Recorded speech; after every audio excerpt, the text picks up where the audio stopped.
and welcome back to Educator.com in this series on AP Computer Science. Today's lesson is about lists. Lists are a very useful and easy to use data structure that's provided in the Java programming language. In this lesson, we'll first talk about the concept of a list and how it works. We'll see that the list is implemented as an interface in Java, and we'll talk about what that means. Then we'll look at two implementations of the list interface, one being the ArrayList class and the second being the linked list class.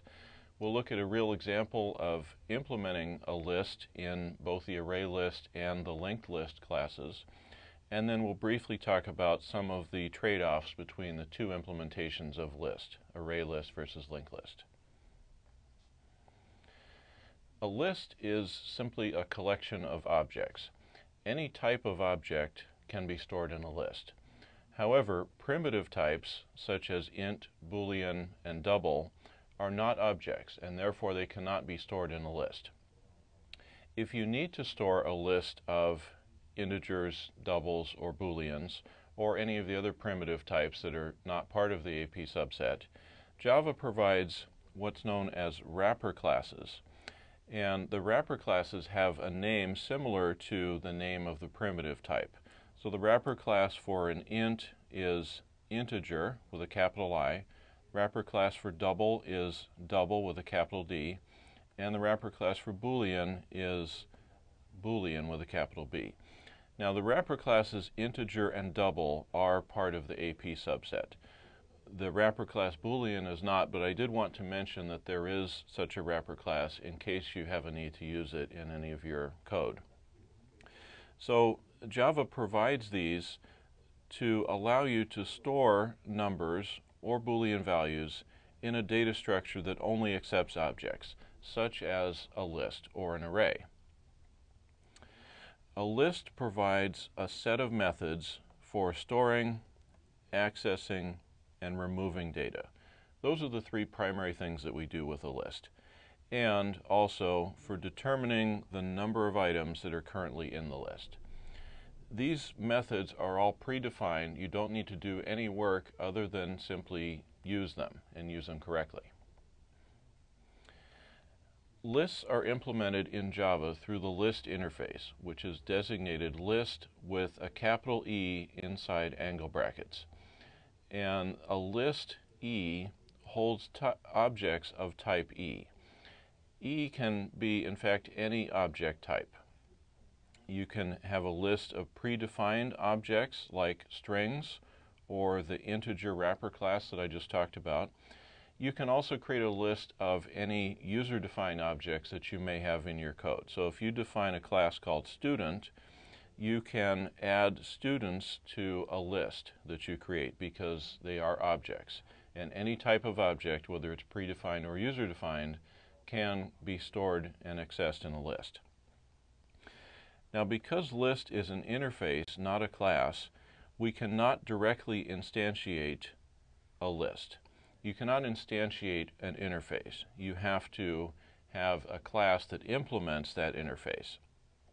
So if you attempt to do this, if you attempt to define a list of strings by putting string inside the angle brackets and call it A, and attempt to call a constructor for a list with the new operator, this would result in an error because list is an interface, it's not a class. So you cannot call new and construct a list directly. Instead, what we need to do is instantiate an object of a class that implements the list interface. And in Java, the standard Java library provides two classes that implement the list E interface.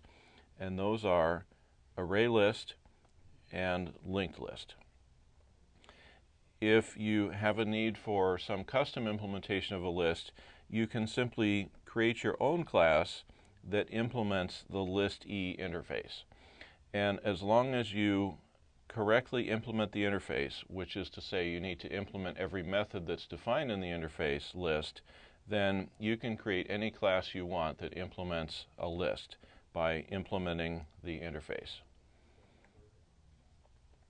We'll first take a look at the ArrayList class. ArrayList implements the interface list_e.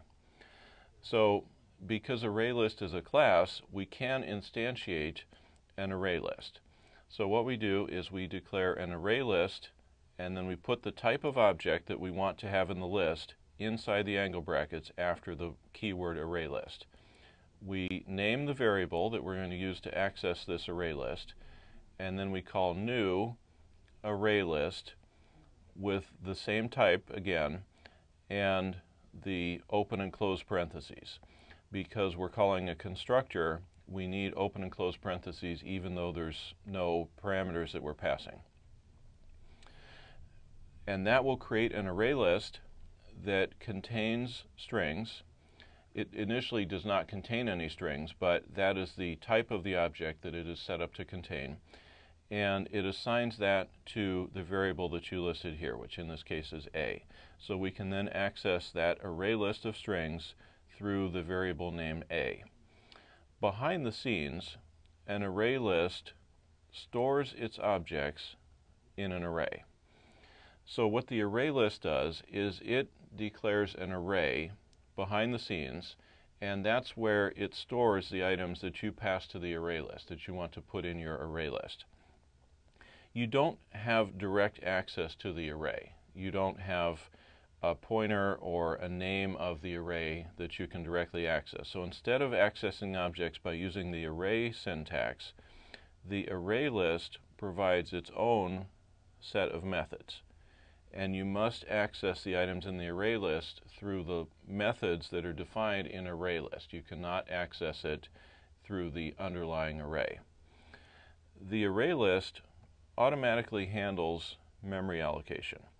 And this is very convenient when you're storing an unknown number of objects. When you declare an array, you need to provide the number of items or the size of the array sufficient to store the number of items that you're going to want to put in the array. And if you fill up the array, then as we saw in the lesson on arrays, you need to declare a new array, copy all of the items one at a time into the new larger array, because once an array has been created, it cannot be resized. It's immutable. The size is immutable. So the way the array list works is it creates an array of some default initial capacity. So it allocates an array, and when the array fills up, the array list will automatically create a new larger array for you and copy all the data into the new array. So the ArrayList class handles all the memory management for you. You don't ever have to worry about there not being enough room in the array that's behind the scenes that the ArrayList is using. It manages that memory for you, and automatically, without even giving you an indication that it's doing so, it will create a new larger array if you need more storage for your array list. So it's very convenient and easy to use in that respect.